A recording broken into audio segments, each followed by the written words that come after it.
Hey guys, this is Gabriel, Spokane's local real estate agent. Today I'm going to be talking to you briefly about the first step in buying a home. So unsurprisingly, my opinion of your first step is that you should decide whether or not it's a good time for you to buy, because honestly, it's not always. There's two aspects: whether or not it's a good time to buy in the market, overall, how the numbers look, and if it's a good time for you to buy in your personal life. I focused a little bit of time on the market last week, so I wanted to talk more about the personal side of things. First question you need to ask is, what are your plans for the future? In my opinion, if you plan to move within 2 years, it might not be the best time to buy, and here's why. The government has designed taxes in a way that they tax investors or flippers higher than homeowners, or at least they tried to. So what they did, so flippers are people who buy a home, renovate it, and sell it within a short period of time. So what they did is they decided to tax a substantially higher tax rate on homeowners that sell within that 2 years, because they're kind of assuming a large majority is going to be those investors, those flippers. So your best case is going to be waiting in that home for 2 years before selling, or else you're going to see a lot higher tax on those profits. The rest is really just about your financial status. So that's going to be credit score, down payment, income, debt.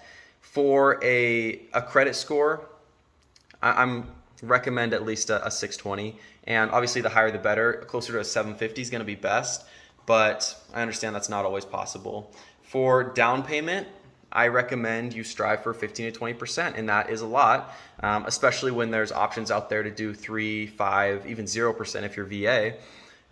But the reason you're going to want to try to stick to that 15 to 20% mark, if possible, is you're going to avoid something called PMI, and that is an insurance that the lender forces home buyers to have if they have a lower down payment. For income, I recommend that your income or your monthly payments for the home are less or around 30% of your income.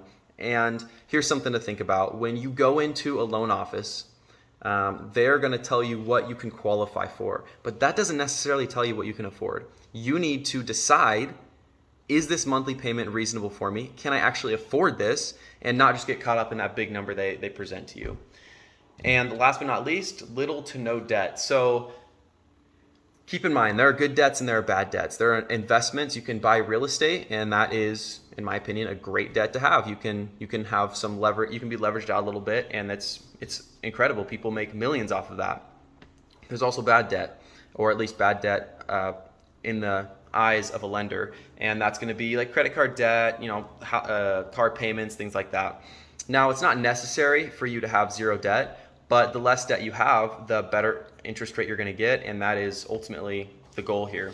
So when it comes to income, when it comes to down payment, your credit score, all those things are designed to get you the lowest interest rate and the best terms possible and the lowest monthly payments.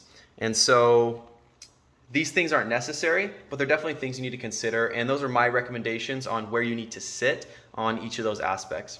Let me know if you guys have any questions, or feel free to visit my website, GabrielModermanRealestate.com.